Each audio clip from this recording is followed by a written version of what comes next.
Here we are on the precipice of the fourth and the halfway point in Acolyte Season 1, and let's be completely honest, there's not going to be a Season 2, unless, of course, all of this negative coverage that's online generates just so much interest in the Acolyte that Leslie Headland gets brought back to helm the ship once again, but let's be completely honest, man. We have not got an update from Disney, which I would have thought, especially with all of the interest that was generated with Episode 3, and, well, I was gonna say divisive response to that, but to be completely honest, like, outside of the fringe elements, for as much as, normally the Disney shills want to point it as, just simply, oh, there's just a small vocal minority that's out there that really hates the stuff. Otherwise, this peak Star Wars is the most fire Star Wars has been since the last peak fire Star Wars that came out.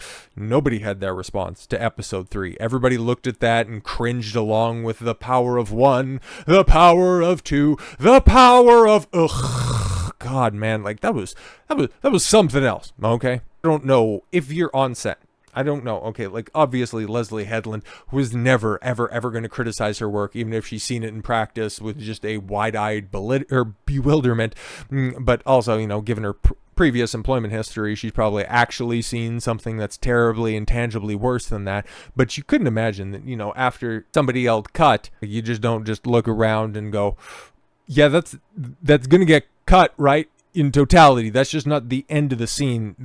We're not going to put that out there. That was really bad. That was really bad, especially the whoo at the end of it, and she pulls a string, and it's not a tampon analogy. And why are rocks burning? That makes no. What is going on? The universal mockery of Episode 3, as reflected with the 15% audience score and the continued dropping of the critic score. It's so funny, right? It's now just landed right there on that locked position of the mid-80s where Disney, Marvel, Star Wars always seems to find their lampooned projects. Very, very, very strange why we continue to find this, but I don't anticipate, especially from hearing what you've heard, if you have been paying attention to some of the people that did see the first 4 episodes of The Acolyte, Episode 4, it's not going to have any sort of crazy stuff happening in it, anything close to what has happened either in Episode 1 with the stupidity that was on display there, Episode 2 with the Jedi Master yeeting himself, 3, its entire can of worms. No, it's just going to have the goofy-ass knockoff Smilo Ren come through, force push a bunch of Jedi, ignite his or her, probably hers, lightsaber, and then they have a big, face off at the halfway point in the series, and everybody clapped. It's like, yeah, I've heard it's boring, but I'm sure it's probably just as poorly written as everything else. But that's the thing, man. Okay, this isn't being hated on because, well, as some people want to put it, Forbes reporter Paul Tassi sees as a Star Wars The Acolyte audience scores go even lower. No, it's just the rage merchants that are out there, right? Okay, it's all of those neckbeards that have nothing better to do than to just hate diversity on Rotten Tomatoes, on IMDb, on Metacritic, all over the place. All they can do is just hate progress. Tassi claims viewers are review bombing the show because viewers have now mobilized the fleet of TIE bombers to obliterate user score The Acolyte wherever possible, namely on Rotten Tomatoes and IMDb. Not only does he claim it's review bombing, but he rejects any notions that audiences and viewers think the show is objectively terrible.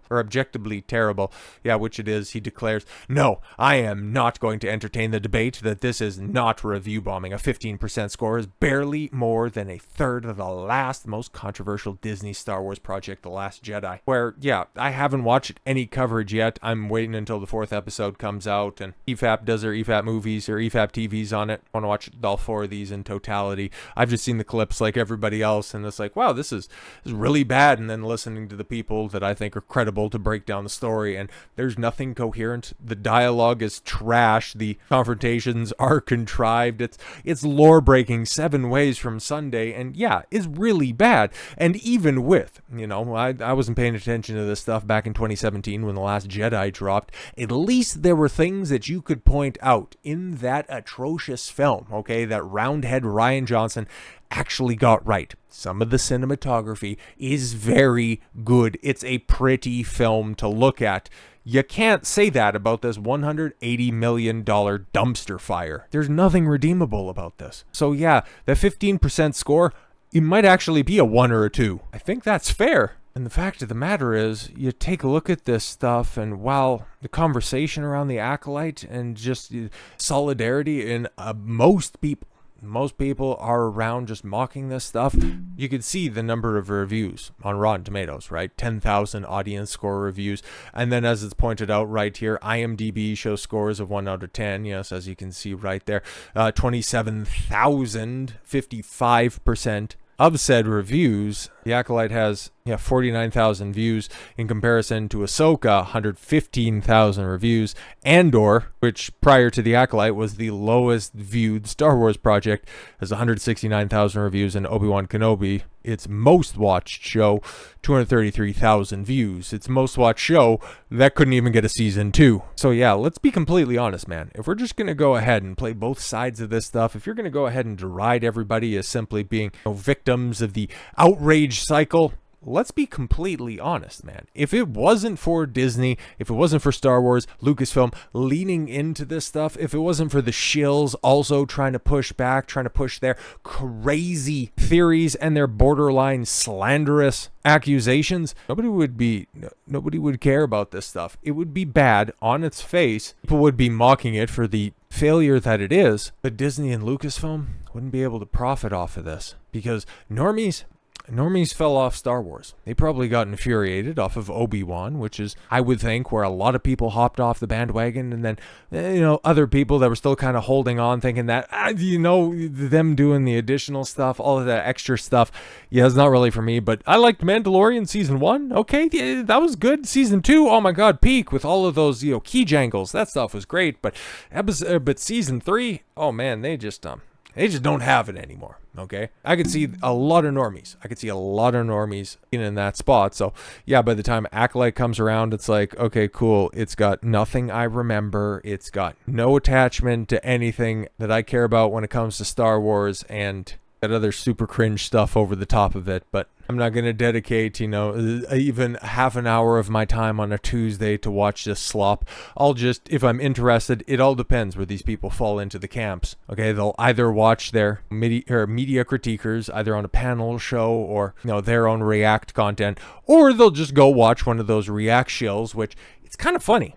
Is really kind of funny, okay? Because obviously, you got Grace Randolph's, goofy-ass bedhead that's right there saying that critics are taking on, I need to get in character if I'm going to do Grace Randolph, taking on qualities of hate speech, which I don't even know what that means. And if you've watched a Grace Randolph video, she barely understands what she says, and you can't draw anything out of what she means because Grace is an idiot. But she likes the show, okay? She thinks that it's great for, reasons. Because it's got lesbians, and it's the inverse of the reasons that she thinks that the critics, okay, and that class of critics thinks that, everybody else that's out there, if you don't like it, it's just hate speech. It's like, no, it's just bad writing. But bad writing is hate speech to these people because they are literal light switch brains. If you don't like the diverse space lesbians show, that means that you're racist, bigot, sexist, homophobe. It's like, no, man, I didn't like Obi-Wan Kenobi because it was really bad. That doesn't mean that I'm against white people because,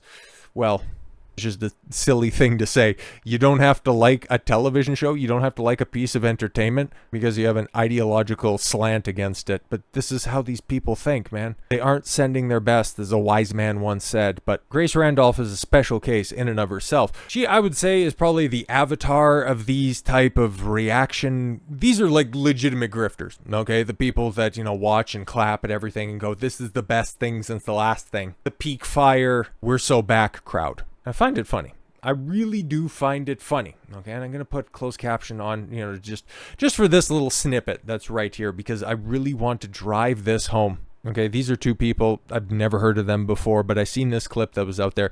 Nerdy Nightly, 64,000 subscribers, and as you can tell, well, this video hasn't necessarily been received all that well, and, well, given the fact that they have 64,000 subscribers, and this is one of the premier reaction pieces of content, you don't really grow to a channel of that size with a ratio like that, just about 3 to 1 like to dislikes, 480 up, 1,100 down, 8,700 viewers, you don't really grow to that level with that view count and with that ratio, meaning that your takes, at least in the form of the Acolyte, aren't exactly all that popular, but instead of actually taking on the criticism, you're just simply going to deflect it. I just thought this was peak hilarity. Can't wait to get into this episode, and then I can't wait to see what discourse Nerdrotic comes up with this week as he continues to grift that corner of the internet for money. Okay, listen, you might know exactly where I'm going to be going on this one. Okay, you want to accuse Nerdrotic, you want to accuse your ideological opponents, because I'm sure, Gary's name was probably just the first one that came to mind on that one. Not even doing the most popular Acolyte videos, okay? But he is, of course, one of the bigger million-plus sub-YouTubers that are out there that are actively laughing at this trash fire. But grift that corner of the internet?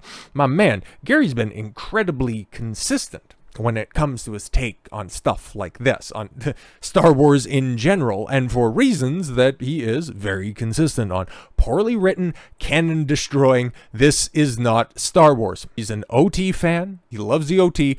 Outside of that, well, the 2.5 movies of the OT, right? Outside of that, the rest of the stuff, he's got problems with. I like Gary. I think Gary's an honest guy. I watch Gary. I'm subscribed to Gary. Now, these people, I have no idea who you are, but for you to say, you're going to go ahead and make accusations that somebody's going to be grifting a corner of the internet when your co-host is barely clothed? I mean, come on, man. Hold up a mirror, for Christ's sakes. Grifting a corner of the internet, and then, what's the first link in your description?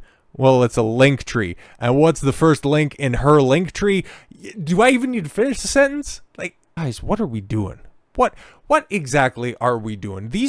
That's the lengths that you need to go in order to defend multi-billion-dollar corporation, multi-million-dollar IP. It can't just be the show's bad. Everybody's laughing at how bad it is. No. Everybody has to have ulterior motives. Gary doesn't need to lie about shows that he dislikes for views. Okay, just on Sunday, him and a bunch of his guys, just reviewed a show in House of the Dragon Season 2 that he likes and was getting, 5,000 people on an episode 1 recap. That's very likely, if it follows the same trajectory as Season 1 when they were doing those recaps as well, getting close to 10,000 people watching reactions to a show that they like. But this is that whole toxic positivity crap that's out there, okay? Everybody else is grifters if they don't like it. If they criticize it, they're bad and they're money driven, okay? They have incentives to lie because that's where all the money is. We're honest over here because we like everything passionately. We're good people. We have the moral. We have the high ground, Anakin, because we're positive. But no, man. You guys are toxically positive. You want to go ahead and throw around that toxic garbage? You want to make accusations like Grace Randolph that they're taking on hate speech qualities. When in reality, here's what Gary's doing. Tweeting out a screen cap of Rotten Tomatoes. Drinker. The guy who's probably putting out the most popular, or at least the most watched Acolyte videos. I think episode 3 has over 3 million views on it. So yeah, Drinker's doing pretty good on that one. He's just tweeting out articles, okay? Articles calling everybody who doesn't like this the worst things under the yellow sun. Star Wars toxic fans keep proving they're the franchise's biggest problem. No, if you're out there, if Disney, if Lucasfilm are trying to cultivate this new mythical modern audience, the people that like this stuff, okay, the soy beard and the barely clothed OnlyFans 304. If that's what they want, that's what you can have, okay? Because Drinker, because Gary, you might not like their takes. You might not agree with them on some of their media analysis. Somebody who has watched quite a bit of both of them, I can at least say they're honest. And say the same about the corporate shell media. Gary tweeted this out, okay? Hey, Looper review site, right? Or a review aggregator, whatever the hell they're doing. Why did you delete your post stating that yours truly and the Drinker are encouraging hatred and bigotry with our reviews of a poorly written streaming show? The only ones I see doing that are Lucasfilm. Yeah, exactly. It's kind of crazy, right? Some audience members have issues with the show's diversity and LGBTQ+ themes, and that's what they have problems with. Well, I'd imagine there's probably a segment that's out there, or maybe that's just immediately them rolling their eyes because we've been there before. We've seen this stuff, giving people the benefit of the doubt when it's like, okay, cool, we're just going to go ahead and take a beloved character. We're going to take a beloved series like Star Wars and do the South Park meme of, stick a chick in it and make it lame and gay. It's like, okay, cool. Gave you that opportunity before, especially when it comes to Star Wars. We got bait and switched with, Take a look at every streaming show minus Andor. Take a look at every movie and, well, I mean, how many times can you be shown the same bag of tricks and continue to and continue to fall for it? At some point in time, you just look at it and go, yep, it's Disney. They're going to be trying to push agendas. I'm out. No. That's all you're going to see here, right? And those should be dismissed. However, viewers should genuinely examine the legitimate criticisms the Acolyte has received. Yeah, they should, right? Okay. Cultural critics like the Critical Drinker and Nerdrotic have dubbed the show lore-breaking for its recent revelations. Well, yeah, no, exactly. And it kind of has been, because there was a chosen one, a first of the generation, a first of all time chosen one in the form of Anakin Skywalker, right? And that the Force can only do certain things until, of course, the coven of lesbian space witches comes forward, which they are, okay? Like, I'm not being hyperbolic. That's what they are. Come forward with the Thread, which is that sect of the galaxy's version of the Force, or a different type of magic, regardless, however you want to view it. And then just, something that Emperor Palpatine, Darth Plagueis, the Night Sisters, they couldn't figure out, but you know what, hey, they can just go one, many, okay, and create a couple of force powerful, force sensitive twins between two lesbians. Like, okay, cool. Yeah, that is pretty lore breaking. Creating life out of nothing by just simply manipulating a magic type power system. If it happened in the future, you could argue that that's lore building, but this is 100 years in the past. Something that Jedi, as they were there, would have very much been able to take note of that has never been referenced before. So yeah, it's very much lore breaking. We're just talking about that one incident. And of course, who was it? Ace Windu or Yoda during the council scene, and Phantom Menace said that, Sith hadn't been known to the galaxy for 1,000 years, but yet here we are. So yes, there's many contrivances. There are many critiques of the storyline that you can go with, but their commentary isn't productive. Rather, it encourages bigotry and hatred over a show that's just getting started. As always, rage baits and review bombings distract from actual criticism. In particular, Episode 3 has proven to be controversial and oh, right, it's proven to be controversial. And yeah, rage baiting. Rage baiting by going, yeah, this is really bad. Here's why it's bad. All right, I'm not looking forward to Episode 4, but I'll be reviewing it. Basically what it boils down to. But why would you put that up, and then why would you delete it? It's kind of strange, right? But as you can see, the attacks really go in one direction. Like, this group of people are just simply attacking, the people on the screen, the people that are acting with this subpar material. There's no personal attacks against the actors, like Grace Randolph had also assumed was happening with Lee Jung-jae, Jedi Squid Games. Like, nobody's hating on him, okay? Nobody's doing personal attacks on Star Wars actors. You yet to see any tangible proof of that happened to Kelly Marie Tran in 2017. Still waiting. They just make this stuff up because they know that their side of this conversation can never back it up with facts or evidence. It is what it is, man. And if it wasn't for this conflict outside of the show, there would be no conversation around it. And they cannot win. They cannot win. But here's the thing. That side has the institutional push. They have the institutional power to attack their critics, not on the basis of their conversation, not on the basis of their arguments, but simply because they think that they have the moral high ground because they're positive on the show. And also, they control all of the levers of power, let's be completely honest, because when it comes to the biggest independent Star Wars channel that's out there, Star Wars Theory, he's having his videos censored, at least demonetized, which drastically reduces reach. So yeah, they cannot win on the merits of their arguments. So they're just simply going to resort to suppression. And this is why continuing to push back against this crap is so damned important. I was never a big Star Wars fan. Like I said, watched the first 6 movies back in the cut, thought they were good, didn't really think much of it. But if Star Wars is going to become the cultural battleground where a lot of this stuff gets waged, these wars get waged, I'm down, man. I can fill in my gaps in knowledge. That's totally fine. Because to push back these freaks, to push back these actual grifters, it's like, come on, put on a shirt for God's sakes. But no, you would understand that you couldn't even get any sort of attention. There's no traction for this show. It would be dead in the water, so everybody's got to drag up all of the tricks possible. And well, I think that's probably a good place to end on tricks, because I don't want to bite too much into a revenue model. So Acolyte episode 4 dropping tonight. It's not going to be as inflammatory as episode 3, which is probably going to expose just how out of touch the reaction and critic class truly are. Then when all of your, Nerdrotic critical drinkers expose the show for being as poorly written as they have continued to say that it is, I wonder what their attacks are going to be after that. So with all that said, thank you all very much for the gift of your time. I've been Don Consuelo. I want you to follow your gut and get after it. Take care, everyone.